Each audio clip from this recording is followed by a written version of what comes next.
Hey, welcome to a new video. Step into the time machine as we journey back to the past and explore some things that will make you grateful for modern advancements. From strange devices to questionable fashion trends, these relics from earlier times remind us how far we've come. Today we'll show you 20 things from the past that you would never want to try again. Are you new to this channel? Make sure to subscribe and hit the notification bell. And before we start, also like the video. Number 20. The cook and wash refrigerator was a unique appliance advertised in 1952. It was designed to combine the functions of a fridge, a sink, and a stove into one compact unit. However, it didn't perform well in keeping the contents of the fridge section cool. The sink was also described as small, and it's unclear how many of these units were actually sold. The concept of combining multiple appliances into one unit seemed convenient, but it was criticized for performing multiple tasks poorly, instead of excelling at one function. Some people found the idea of having a sink and stove so close to the fridge's motor potentially as unsafe. It's worth mentioning that this was not the only attempt to combine appliances in the mid-20th century. There were other similar innovations at the time, as people were looking for ways to make kitchen appliances more compact and efficient. Number 19. The Ice Cube mask from 1947 was an experimental mask created by Hollywood makeup artist Max Factor Jr. The purpose of the mask was to cool actresses backstage on hot days without ruining their makeup. This mask was designed to give Hollywood stars the appearance of having not drunk the night before, reducing the appearance of a hangover when they appeared on camera the next day. It was particularly effective because other cooling methods, such as cold water or other cleansers, would spoil the makeup. The bizarre aspect was that the Ice Cube mask consisted of actual ice cubes placed on the face. In the context of skincare, it was thought that cold therapy helped reduce swelling, tighten the skin, shrink pores, and reduce inflammation. The cooling effect could also help with headaches and sinus issues. Some people found it peculiar and wondered if a mask was actually necessary for cooling and reducing signs of a hangover. Number 18. Doramid radioactive toothpaste was a toothpaste brand produced in Germany. It was produced from the 1920s until World War II. It was known for containing thorium, a radioactive material, and is considered an example of radioactive quackery. The toothpaste was advertised as having a special biological healing effect due to its radium rays. It claimed to increase the resistance of teeth and gums by charging the cells with new life energy and providing excellent prevention and healing effects on gum diseases. The effect of Doramid toothpaste included both claims about its benefits, such as polishing enamel and hindering the destructive effects of bacteria. Doramid toothpaste was part of a broader trend of promoting radioactivity as a cure for various ailments. At the time, other radioactive products were also available to the public, including radioactive water jugs, children's toys, and even butter. Could you imagine a worse product to put on your skin, let alone brush your teeth with? Number 17.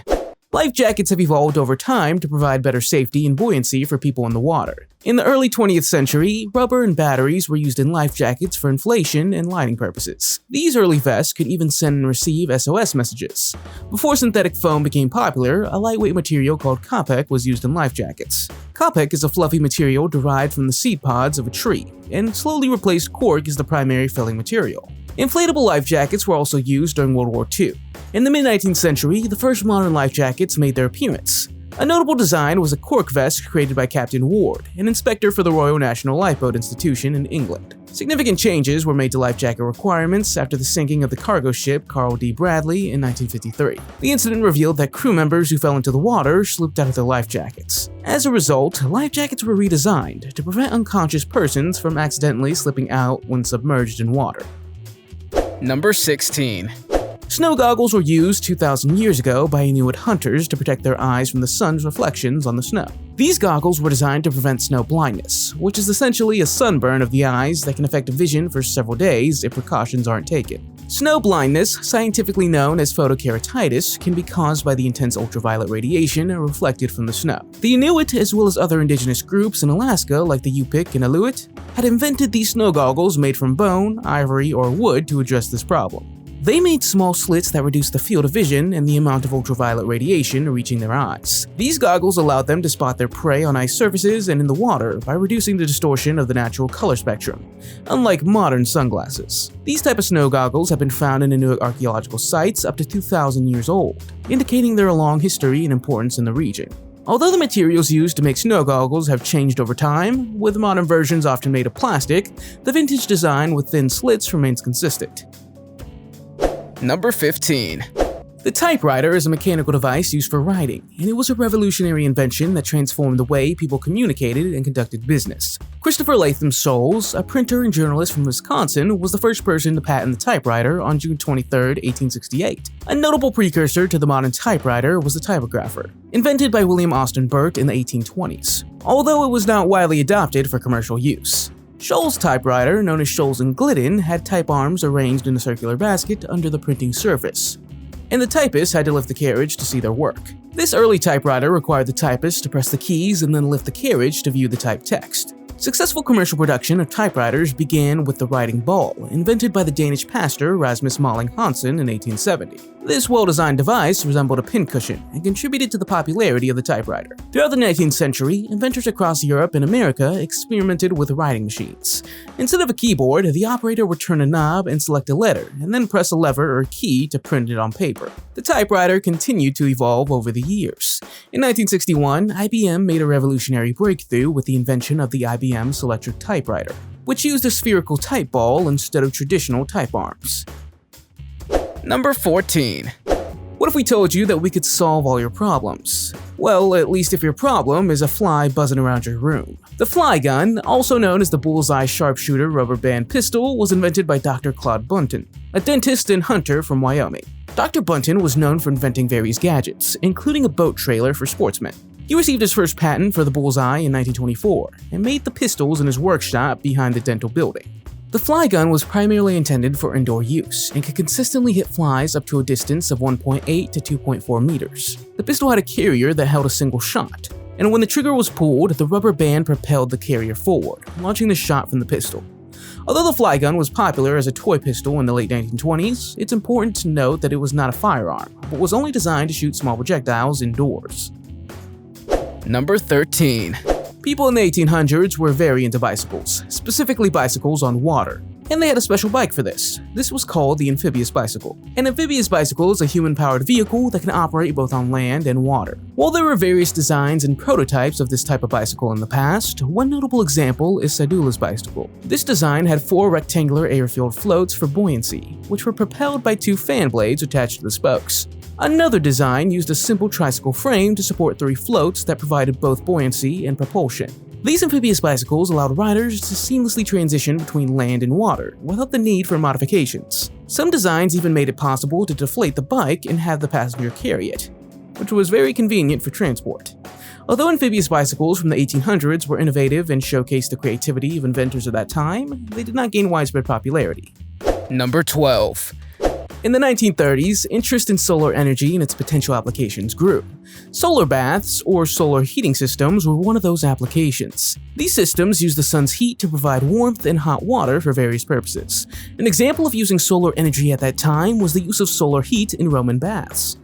The Roman baths used solar heat to aid their hypocaust heating system. The hypocaust system involved circulating warm water and hot air through raised floors and hollow walls to create radiant heating in the rooms. George Fred Keck, an architect from Chicago, designed a remarkable structure called the House of Tomorrow, which was for the 1933 Century of Progress Exposition in Chicago. This 12-sided structure made of steel and glass is considered the first glass house in America. One of the notable features of the House of Tomorrow was the use of passive solar heating. George discovered the potential of solar heating when he found workers in the house wearing only shirts on an icy winter day before the installation of the heating boiler. Number 11. There's a type of piercing known as a cheek piercing or dimple piercing that claims to create the illusion of dimples or enhance existing ones. The dimple maker was a device invented by Isabella Gilbert in 1936 that claimed to create and deepen dimples in the users. The device was worn tightly on the cheeks and resembled a combination of dental braces and medieval torture devices. However, the dimple maker had no effect on creating or even enhancing dimples. An advertisement claimed that continuous use would result in beautiful sets of dimples, but this claim was not substantiated. Some researchers even discovered that using it could potentially cause cancer, although this claim is highly questionable. Despite its lack of effectiveness, the dimple maker gained some popularity at the time. Number 10. In the 1920s, swim masks were a unique piece of swimwear designed to protect the swimmer's face from the sun, as well as other elements while swimming. These masks were significantly different from the masks we know today. The primary purpose of the 1920s swim masks were protection against sunburn and jellyfish stings. They had a design that covered the entire face, and were made of materials that offered protection from the sun's rays. These materials were relatively simple compared to today's standards. The lenses were often made of glass, and the adjustable straps were usually made of rubber or textile to fit different head sizes. An interesting feature was the presence of water droplets on the mask's surface. These droplets acted as lenses and improved the wearer's underwater vision. Swimwear in the 1920s was generally conservative, and masks were no exception. For instance, women wore loose-fitting swimwear, with shoes and socks to maintain modesty around the pools. Number 9. A tape recorder is a recording system that uses electromagnetic phenomena to record and play back sound waves. The invention and development of tape recorders have a fascinating history. The earliest known audio tape recorder was a non-magnetic, non-electrical version invented by Alexander Graham Bell. It was patented in 1886 and uses a strip of paper coated with beeswax and paraffin. In 1909, Franklin Goodale received a patent for his invention that adapted film material for analog sound recording. The celluloid film was inscribed and played back with a stylus, similar to wax cylinders used in Edison's phonograph. German engineers refined magnetic tape in the 1930s and 1940s, developing a recorder called the magnetophone, which could record and play back sound. This was a significant advancement over earlier technologies, like the phonograph. The magnetic tape was made of a plastic base coated with a fine layer of magnetizable material that could capture audio waves. Operating the magnetophone required a good understanding of the tech and mechanics that were involved. Users had to know how to handle magnetic tape, thread it correctly, and then through the machine, as well as adjust various settings for optimal recording quality. Early tape recorders required regular maintenance to function correctly, including cleaning the tape heads, ensuring the tape transport system worked smoothly, and replacing worn-out parts. Number 8. The shower cap was a product invented in the 1970s in Germany to protect hair and makeup while showering. It was designed to keep hair and the face dry while allowing someone to wash their hair. The shower cap gained some popularity at the time because it provided a solution for people who wanted to maintain their hairstyle and makeup even while showering. It was meant to be worn during the shower to prevent water from reaching the hair and face, and was particularly useful for those who had just styled their hair or applied their makeup. The shower cap was designed to fit over the head and had a protective barrier to keep water away from the hair and face. Although it was a unique invention, its popularity seemed somewhat limited. It's not often mentioned in historical records, but it was a product of its time, reflecting the desire for convenience and practicality in personal grooming routines. Number 7. Motorized roller skates, also known as power roller skates, were invented by Antonio Porello, an inventor from Lincoln Park, Michigan. Antonio founded the Motorized Skate Company of Detroit in 1955 and patented power roller skates the same year. These skates featured a heavy gasoline engine worn as a backpack, with fuel fed right to the skate for propulsion while the left foot was used for steering. However, the concept of roller skates dates back centuries before motorized skates even existed. The first known use of roller skates was in 1743, during a stage performance in London, where the actors attached wheels to their footwear to mimic ice skating. But the first patented roller skate was introduced in 1760 by Belgian inventor Jean-Joseph Merlin. Although his skates were not comparable to modern roller skates, roller skating continued to evolve over the years, with inventors like James Plimpton designing quad roller skates with 4 wheels in 1863, significantly improving maneuverability. Antonio's motorized roller skates, however, allowed for higher speeds thanks to the gas engine. Number 6. The rotary dial phone was one of the earliest user-operated telephones to be widely produced. Before the rotary dial phone, people had to lift the receiver, wait for the operator to answer, and then tell the operator who they wanted to be connected to. The first telephone exchange was installed in New Haven, Connecticut in 1878, requiring an operator to connect lines with patch cables. Almond Brown Stroger filed the first patent for a rotary dial on December 21, 1891, which was granted on November 29, 1892. Initially, the dial featured small metal pieces on the numbers to turn it, but these were soon replaced by holes where the users could place their finger. Different countries use various pulse systems for the rotary dial. For instance, Sweden used a single pulse to represent the number 0 and 10 pulses for the number 9. New Zealand used a more complex method, where the number of pulses was 10 minus the desired number. For example, dialing a 7 would send 3 electrical pulses. The rotary dial phone became globally known after its widespread adoption in the early 20th century. It was the dominant phone from the 1930s to the 1980s, usually black in color and featuring a rotating dial with 10 holes numbered from 1 to 10. Number 5. Toilet paper has a long history, with various materials and methods used for personal hygiene before the modern commercially available toilet paper of today. In ancient times, people used a variety of materials for personal hygiene. In ancient Rome and Greece, small oval or round pebbles or pieces of broken ceramic called passoi were used as a form of toilet paper. These have been found in the various ruins of ancient latrines. During the Middle Ages, paper for cleaning purposes began to be used in China. The first documented use of paper for toilet purposes date back to the 6th century in medieval China. However, paper was not widely available in the Western world until the 15th century. In the Western world, commercially available toilet paper emerged only in the 19th century. In 1857, Joseph Gaetti from New York marketed the first modern commercially available toilet paper, called medicated paper for the water closet. It was sold in packages of 500 sheets for 50 cents. Before the availability of modern toilet paper, people used various materials for personal hygiene. For instance, in ancient Rome, a Mediterranean sponge attached to the end of a stick was used for wiping. Farmers had access to natural options like leaves or straw. In the absence of commercially available toilet paper, people often improvised. For example, small pieces of cloth have been found in ancient sewer systems. Number 4.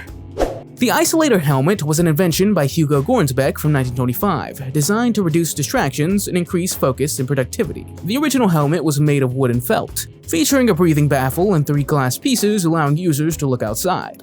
Later, the helmet was redesigned without wood, and white lines were etched into the glass to improve visibility. The main goal of the isolator helmet was to block out external distractions and create a concentrated environment for the wearer. This was achieved by reducing sound, limiting vision to a narrow slit, and providing an oxygen supply for breathing. Hugo claimed that the isolator helmet was 90 to 95% effective in blocking out noises. However, prolonged use of the helmet wasn't recommended, as it could make the user drowsy. To address the issue, an oxygen tank was added to aid breathing while wearing the helmet. The isolator helmet was widely promoted and even featured on the cover of the magazine Science and Invention in July 1925. Despite this, the design of the helmet and the idea of isolating oneself from the environment are now considered unusual, or even frightening. Number 3. A treadle sewing machine is a type of sewing machine that is mechanically powered by a foot pedal, moved back and forth by the operator's foot.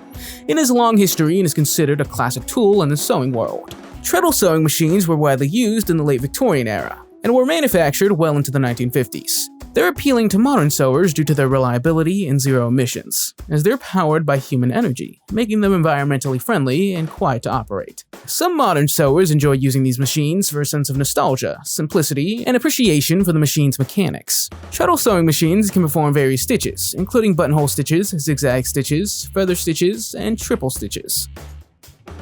Number 2. The beauty micrometer is a device invented in the 1930s by cosmetician Max Factor. It was primarily intended for use in the film industry to adjust the problem of imperfections that became magnified when the actor's face is shown on a large screen. The inventor also saw the potential for its use in beauty salons. The first beauty micrometer was a metal instrument placed on and around the head and face. Made from flexible metal strips that adapt to a person's facial features, it could be adjusted with screws, allowing precise measurements. By analyzing the contours of a face, the beauty micrometer aimed to determine how makeup should be applied to enhance or correct facial features for film recordings. This strange device never gained widespread popularity, and it's believed that only one prototype exists. Number 1. The Vibra-Finger, an invention from the 1950s, was marketed as a personal gum massager, and even recommended by dentists. Advertisements for the Vibra-Finger provided instructions for effective use. Users were advised to plug the device into an outlet and gently massage their gums for 60 seconds after brushing their teeth. The Vibra-Finger gum massager was promoted as safe, hygienic, and non-toxic. It was claimed to promote strong and healthy gums and prevent loose teeth. According to the ads, using it will result in a sensational, invigorating, and stimulating feeling, making it a great addition to one's morning routine. However, many people were skeptical about the device, and it's since fallen out of use. Which of these items would you have liked to try? Let me know in the comments. If you liked the video, give it a thumbs up. If you want to see more videos we've made, click one on the screen or take a look at the channel. Thanks for watching, and I'll see you next time.